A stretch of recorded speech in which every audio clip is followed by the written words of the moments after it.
What's going on, guys? Mat Fraser here, and today we're going to review and commentate on Open Workout 17.3. This workout, I was actually invited down to do the open announcement, and I was going against Scott Panchek and Cole Sager down at Alamo City CrossFit.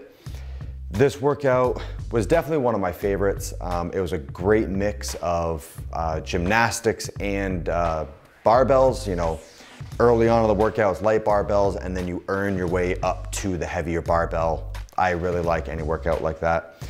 But it was broken up into 4-minute windows. So if you completed the work in the window, you bought yourself another 4-minute window. The reps changed a little bit, do the whole thing again. And there are 6 rounds possible to work through. But the first round was 6 chest to bar, 6 squat snatches at 95 pounds for 3 rounds. And then if you completed that in the 4-minute window, you move on to the next one. Your chest to bar increase, your snatch reps decrease while the weight goes up. And so first bar was 95 pounds. The final bar was 265. So, you know, really getting up there in weight, and you're, 15, 20 minutes into the workout. So you're breathing heavy. You really have to earn it. So let's get into it.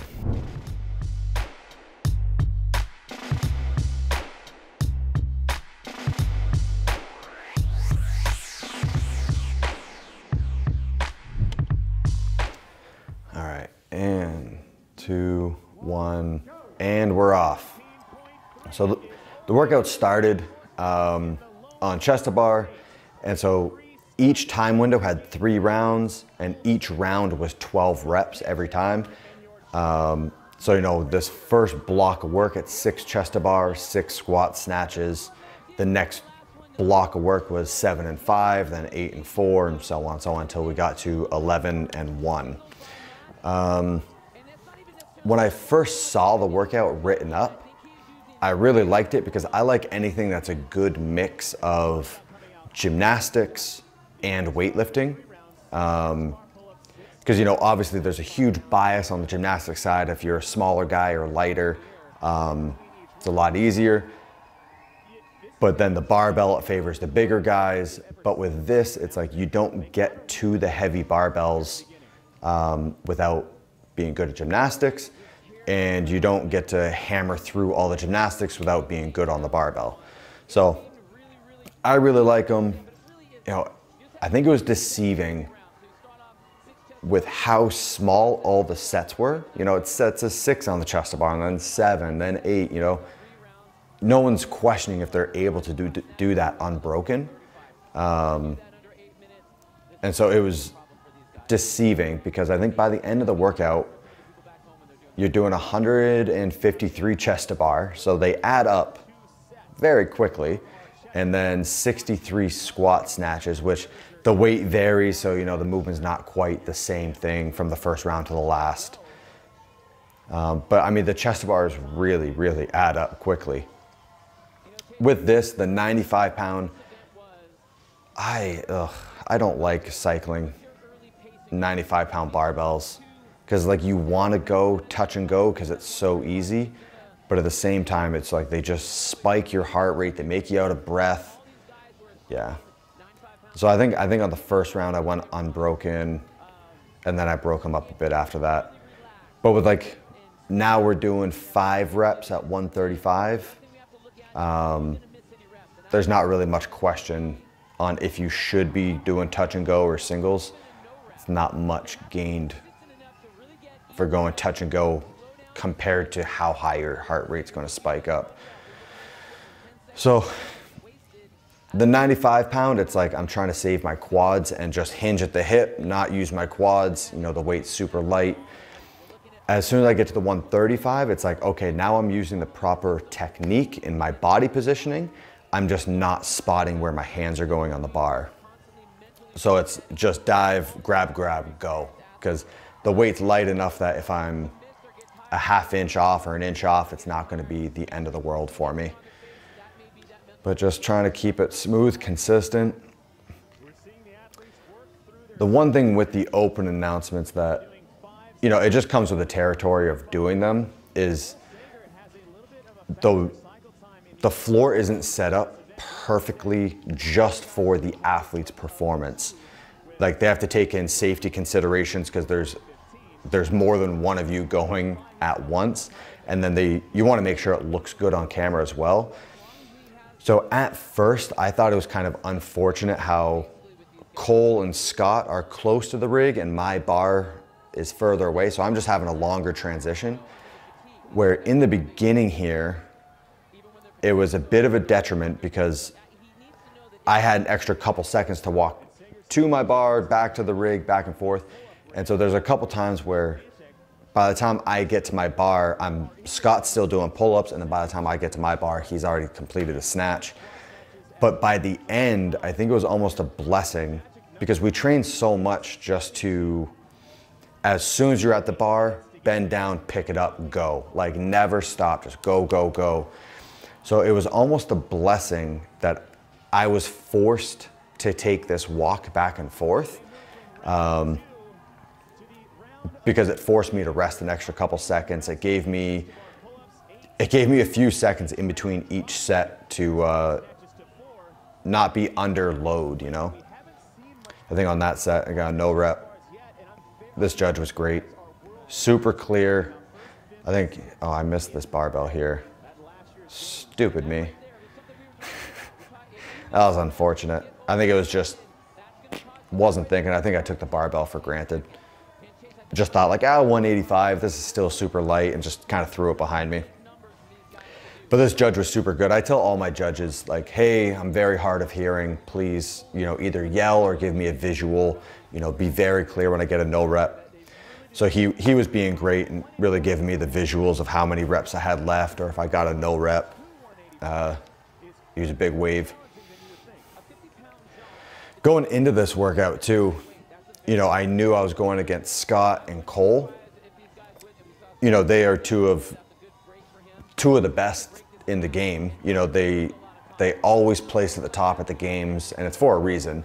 Scott, I'm sure, everyone knows him as like one of the most consistent CrossFit Games athletes there are.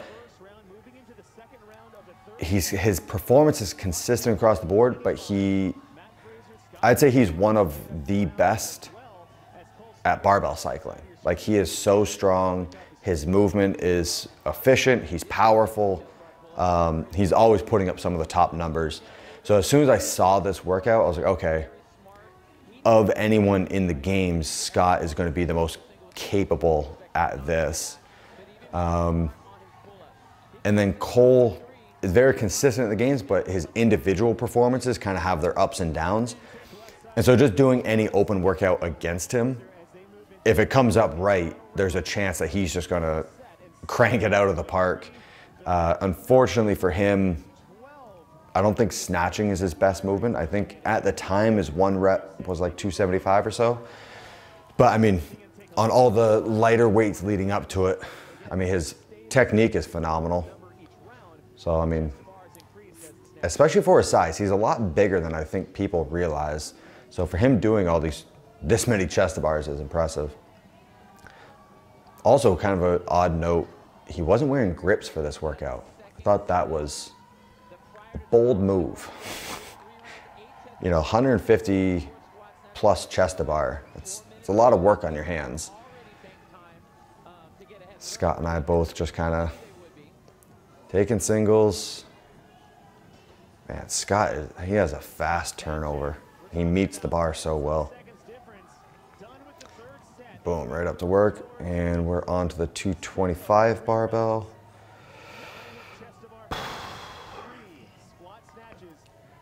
I found out years after this that the grips I was wearing were terrible. I thought I had the best grips, and they were just like plain leather gymnastics grips.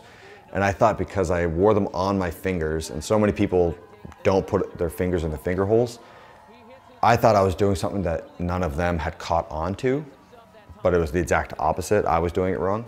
And so for years, I thought I just didn't have good grip, or like wasn't good at toe to bar or chest to bar or whatever. And so I did so much grip work because of it. And then I got introduced to like the good grips that like stick to the bar.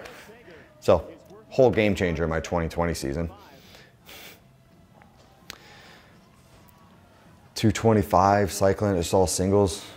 Just a side note, anytime you see me pull my shirt over my nose, it's because I'm just blowing my nose into my shirt. It's gross, but it's necessity.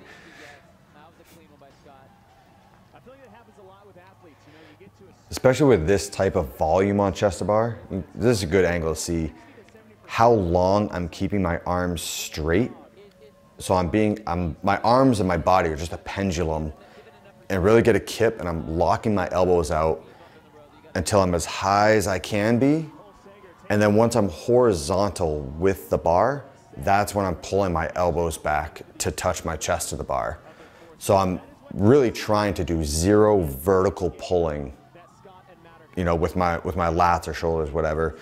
I'm literally trying to swing out until the side, and then the only time my arms are bending is when I'm not weight bearing on them. So kind of like a nice efficiency tip if you're doing some high volume chest to bar. They are a bit slower because you're just taking a longer route up to the bar every rep.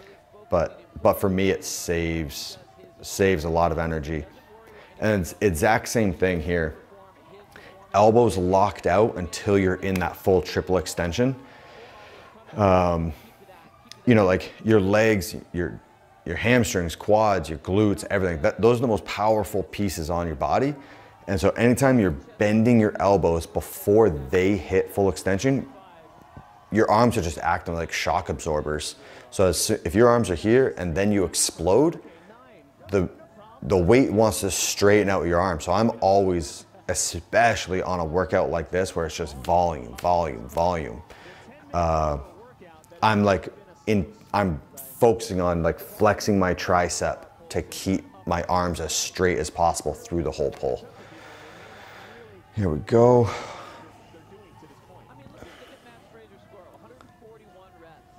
Was this I think I have 2 rounds after this. Yeah, it goes 225, 245, 265. What's great too is like with this open, you know, at the time we still had regionals and I was still in I forget what they were calling it, Northeast or East Regional. And so that was like basically all of New England and then Eastern Canada were together. And so Eastern Canada at the time, that was where Vellner was. And so for me, going into regionals, I know at my second stage of qualifying, I'm about to go against the next best guy in the world at CrossFit. And so it was a blessing and a curse. You know, it's great because it's a test beforehand. It's just tough because you have tougher competition earlier on where it's like, I only want to see Vellner at the very end. So I really try to use the open as a test for regionals. So like these open announcements happen, I think it's like 8 p.m. Eastern.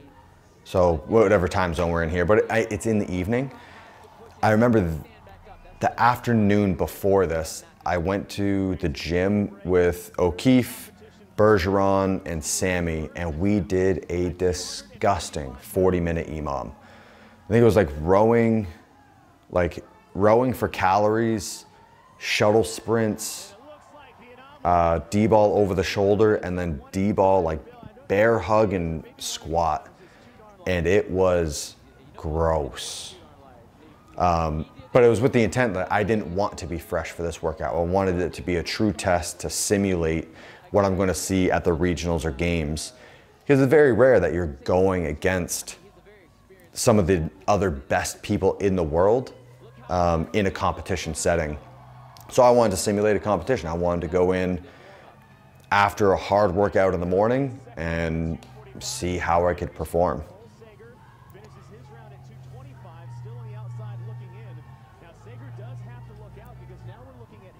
Cole's long ass arms. He doesn't have to jump off the ground to get to the bar. That's unfortunate for him. I mean, especially if his toes are hitting. That's not fun. I've never experienced it, but I've heard. Can't wait too long even on those pull-ups, but again, it's that balance. It's that balance between that rest and that work ratio. Fraser seems to be resting a little bit less now from the pull-up bar to the snatch. Some doubles. What's nice too is occasionally I'll do pure Olympic weightlifting sessions with my grips on, even if I'm not coupling it with anything gymnastics, for the scenario where something like this comes up. That way when I'm grabbing the bar, you know, the grips aren't throwing me off. Because there is a way, like if the grips aren't on your fingers, you can just pull them down and they're completely out of the way. But at the time, I was always wearing them over my fingers, so there is a better way to grab the bar and take up the slack in the material. I think at this point, we're doing sets of 10 on the chest bar, and on paper, when you're looking at it and you're still feeling fresh, you're like, sets of 10, that's no problem. And then once you're 80, 90 reps into chest bar, it's like, okay, sets of 10. And knowing that you have sets of 11 after that, it's like, all right, I'll start taking my time. One more to go before he will go into his final set. As Mat Fraser making quick work at 2:45, and he'll be done. And all that is left. 2:45 is done. Now I'm going into my last round. So this last round is 3 rounds of 11 chest to bar and 1 squat snatch at 265. Oh, that's a discouraging rep to miss. I was about to say, like, oh, his turnover is just so fast. He meets the bar so well. It's crazy too. Like I feel like he has a super narrow grip on the bar. Let's see where he grabs. Yeah, it looks like his middle finger's on the ring. But it doesn't look like the bar is sitting too far above his head.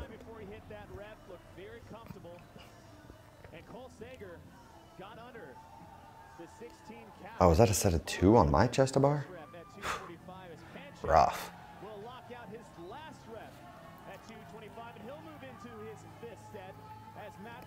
I was taking my time going up to the first rep of the last bar, because I knew, I was like, oh, if you miss it, you know, you got so much time to make up.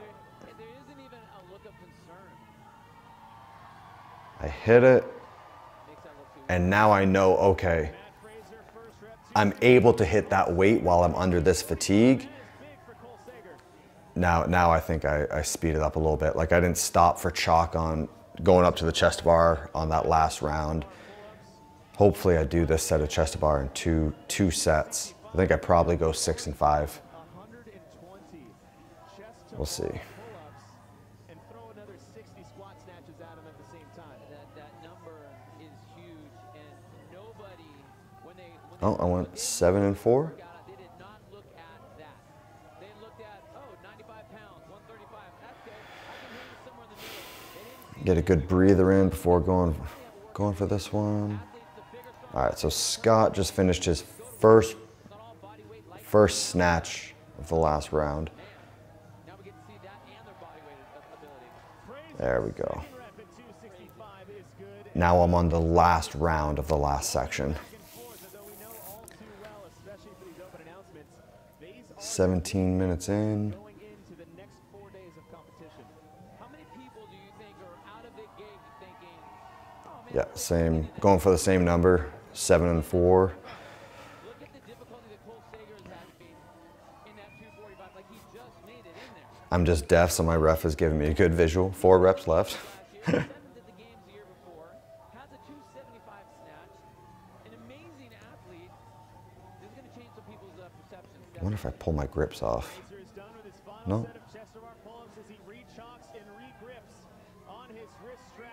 That's good. Yeah, don't change anything for that last rep. But yeah, you can see me as I grab the bar, scoop my hand under to take up all the slack in the grip.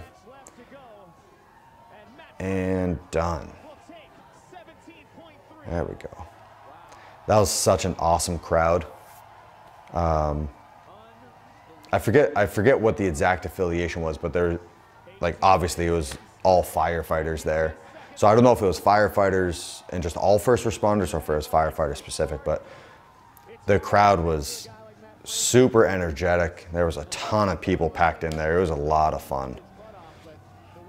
Oh, I finally take off my shirt because I try not to do any chest to bars without a shirt on because it will actually like yank out my chest hair. That's not enjoyable. All right, so my overall time on that workout was 17 minutes, 47 seconds. You know, I was glad to get the workout done, and I figured that time would remain very competitive. You know, anything that's a good mix of gymnastics and heavy barbells, and then adding in like a good amount of engine work, I usually can hold my own. So I know if I put in a good effort, my time will hold up. And you know, I really felt good about my performance there. I ended up getting 3rd overall, which I was very pleased with. Ben Smith took 1st place, so I mean, you can't be upset by that. So he actually beat me by a full 30 seconds. So yeah, his time was 17:17. You know, I think this workout, Ben is amazing at. He's great at the good mix of gymnastics, engine work, barbell, cycling. Like he's a very well-rounded guy. And then the 2nd place was Jeff Evans, which I think at first I was surprised at, but then if you know Jeff Evans, the dude, I mean, he could have done touch and go on all these snatches. He is a monster with a barbell.